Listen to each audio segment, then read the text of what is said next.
ಟಾಟಾ ಏಸ್ ಮತ್ತು Bolero pickup ವಾಹನದ ನಡುವೆ ಮುಖಾಮುಖಿ ಡಿಕ್ಕಿಯಾಗಿ 5 ಸಾವನ್ನಪ್ಪಿರುವಂತಹ ಘಟನೆ ರಾಯಚೂರು ಜಿಲ್ಲೆಯ ಸಿಂಧನೂರು ತಾಲೂಕಿನ ಬೋದಿವಾಳ ಕ್ರಾಸ್ ಬಳಿಯಲ್ಲಿ ನಡೆದಿದೆ. ಆಂಧ್ರಪ್ರದೇಶ ಮೂಲದ 50 ವರ್ಷದ ಯರಕೂಲ ಮಲ್ಲಯ್ಯ, 28 ವರ್ಷದ ಮಹಾನಂದಿ, 26 ವರ್ಷದ ಗಿರಿ, 40 ವರ್ಷದ ಸಿರುಗುಪ್ಪದ ಟಿಎಸ್ ಕೂಡ್ಲೂರಿನ ಸಣ್ಣ ಎಲ್ಲಯ್ಯ, ಆತನ ಮಗ 12 ವರ್ಷದ ರಂಗನಾಥ ಸೇರಿದಂತೆ 5 ಸಾವನ್ನಪ್ಪಿದ್ದು, ಬುಡದೊಡ್ಡಪ್ಪ, ಚನ್ನಬಸಪ್ಪ, ಅಮರೇಶ್, ಕೊಸಗಿ, ಬಸಪ್ಪ, ಸಿದ್ದಪ್ಪ ಎನ್ನುವವರಿಗೆ ಗಂಭೀರ ಗಾಯಗಳಾಗಿದೆ. ಸಿಂಧನೂರು ಖಾಸಗಿ ಆಸ್ಪತ್ರೆಯಲ್ಲಿ ಚಿಕಿತ್ಸೆಯನ್ನ ಪಡಿತಾ ಇದ್ದಾರೆ. ಇನ್ನು ಟಾಟಾ ಏಸ್ನಲ್ಲಿ ಸಾಗಿಸ್ತಾ ಇದ್ದಂತಹ 8 ಕುರಿಗಳು ಕೂಡ ಸಾವನ್ನಪ್ಪಿದ್ದು, ಕುರಿ ಸಂತೆಗೆ ಕುರಿಯನ್ನ ಕೊಳ್ಳೋದಕ್ಕೆ ಬಂದಿದ್ದಂತಹ ಸಿರುಗುಪ್ಪ ಹಾಗೂ ಆಂಧ್ರಪ್ರದೇಶ ಮೂಲದ 5 ವಾಪಸ್ ಮರಳುವಾಗ ಈ ಅವಘಡ ಜರುಗಿದೆ.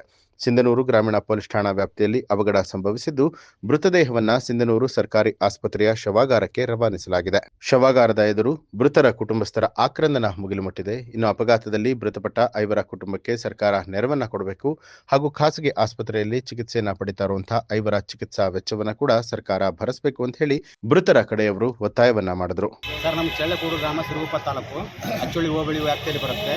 ನಮ್ಮ ಹುಡುಗರಾಗಿರ್ತಕ್ಕಂಥ 10 ಜನ ಹುಡುಗರು ಕುರಿ ಸಾಗಾಣಿಕೆ ಮಾಡ್ತಕ್ಕೆ ಕುರಿ ತರಕ್ಕೆ ಸಿಂಧನೂರಿಗೆ ಬಂದಿದ್ದಾರೆ. ತೆಗೆದುಕೊಂಡು ಹೋಗಬೇಕಾದ್ರೆ ಕನ್ನಡ ಕ್ರಾಸ್ ಹತ್ರ ಮುಖಾಮುಖಿ ಟಿಕ್ಕಿ ಟಾಟಾ ಎಸಿ ಮತ್ತು ಇನ್ನೊಂದು ಟಾಟಾ ಎಸಿ 2 ಮುಖಾಮುಖಿ ಟಿಕ್ಕಿಯಾಗಿ 5 ಜನ ಸ್ಥಳದಲ್ಲೇ ಸಾವನ್ನಪ್ಪಿದ್ದಾರೆ. ಇನ್ನು 5 ಜನ ಖಾಸಗಿ ಆಸ್ಪತ್ರೆಯಲ್ಲಿ ಚಿಕಿತ್ಸೆ ಪಡ್ತಿದ್ದಾರೆ. ಅದಕ್ಕೋಸ್ಕರ ಸರ್ಕಾರಕ್ಕೆ ಮತ್ತು ಪೊಲೀಸ್ ಇಲಾಖೆಗೆ ನಾವು ಕೈ ಮುಗಿದು ಕೇಳ್ಕೊಳ್ಳೋದೇನೆಂದರೆ, ಈ ಸತ್ತಿರ್ತಕ್ಕಂಥ ವ್ಯಕ್ತಿಗಳಿಗೆ ಅವ್ರ ಕುಟುಂಬಕ್ಕೆ ನೆರವು ನೀಡಬೇಕು, ಏನೋ ಧನ ಸಹಾಯ ಮಾಡಬೇಕಂತೇಳಿ ನಾವು ಮನವಿ ಮಾಡಿಕೊಳ್ತಾ ಇದ್ದೀವಿ. ಹಾಗೂ ಖಾಸಗಿ ಆಸ್ಪತ್ರೆಯಲ್ಲಿ ಚಿಕಿತ್ಸೆ ಪಡಿತಕ್ಕಂಥ ವೆಚ್ಚವನ್ನು ಸಹ ನೀಡಬೇಕಂತೇಳಿ ನಾವು ಕೇಳ್ಕೊಳ್ತಾ ಇದ್ದೀವಿ ಸರ್. ನಿಮ್ಗೆ ಗೊತ್ತಾಗಿದ್ದು 9 ಗಂಟೆ ಸುಮಾರಿಗೆ ಗೊತ್ತಾಯ್ತು ಸರ್. ನಾವು ಬರಬೇಕಾದ್ರೆ ಅಷ್ಟೊತ್ತಿಗೆ ಪೊಲೀಸ್ ಇಲಾಖೆಯವರೆಲ್ಲ ಅಟೆಂಡ್ ಇದ್ರು ಸರ್. ಪೊಲೀಸ್ ಇಲಾಖೆ ಪ್ಲಸ್ ಪಬ್ಲಿಕ್ ಎಲ್ಲ ಅಟೆಂಡ್ ಇದ್ದರು. ಆವಾಗ ನಾವು ಅಲ್ಲಿ ಕೇಳಿದಾಗ ಅಲ್ಲಿನ ಯಾವುದೇ ಆದ ನಮ್ಮ ವ್ಯಕ್ತಿಗಳನ್ನ ಸತ್ತಿರ್ತಕ್ಕಂಥವ್ರು ಟ್ರೀಟ್ಮೆಂಟ್ ತಗೋತಕ್ಕಂಥವ್ರು ಇರಲಿಲ್ಲ. ನಾವು ನೇರವಾಗಿ ಸಿಂಧನೂರಿಗೆ ಬಂದಾಗ ಸರ್ಕಾರಿ ಆಸ್ಪತ್ರೆ ಶವಗಾರರಲ್ಲಿ 5 ಡೆಡ್ ಬಾಡಿ ಇತ್ತು ಸರ್. 5 ಡೆಡ್ ಬಾಡಿ ನೋಡಿ ಪ್ಲಸ್ ಇನ್ನು 5 ಜನ ಖಾಸಗಿ ಆಸ್ಪತ್ರೆಯಲ್ಲಿ ಚಿಕಿತ್ಸೆ ಪಡ್ತಾ ಇದ್ರು ಸರ್. ಖಾಸಗಿ ಆಸ್ಪತ್ರೆಗೆ ಹೋಗಿ ನಾವು ಭೇಟಿ ಕೊಟ್ಟಾಗ ಅಲ್ಲಿ ಅವರು ಕ್ರಿಟಿಕಲ್ ಮೂಮೆಂಟ್ಸ್ ಇತ್ತು. ಆಮೇಲೆ ಅಲ್ಲಿ ಟ್ರೀಟ್ಮೆಂಟ್ ಕೊಟ್ಟಾಗ ಅವರು ಈಗ ನಿಧಾನವಾಗಿ ಚೇತರಿಸ್ಕೊಳ್ತಾ ಇದ್ದಾರೆ. ಅದಕ್ಕೋಸ್ಕರ ಅವ್ರ ಖರ್ಚು ವೆಚ್ಚವನ್ನು ಸಹ ಸರ್ಕಾರ ಭರಿಸಬೇಕೆಂದು ನಾವು ಪೊಲೀಸ್ ಇಲಾಖೆ ಮೂಲಕ ಕೈ ಮುಗಿದು ಕೇಳಿಕೊಳ್ತೇವೆ. ನಿಮ್ಮ ಪತ್ರಕರ್ತರ, ನಿಮ್ಮ ಮೀಡಿಯಾದವರು ಕೂಡ ನಾವು ಕೈ ಮುಗಿದು ಸೀನಪ್ಪ ಚಲವಾಗಿ ಅಷ್ಟೇ ಮಾಡಿ.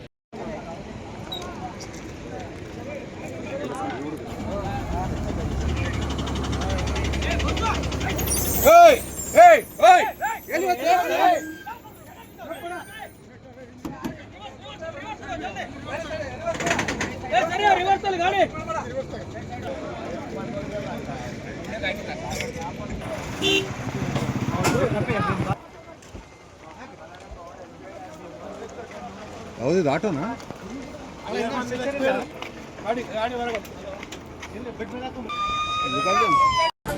ನ್ಯೂಸ್ ಅಲರ್ಟ್, ನಿಮ್ಮಿಂದ ನಿಮಗಾಗಿ.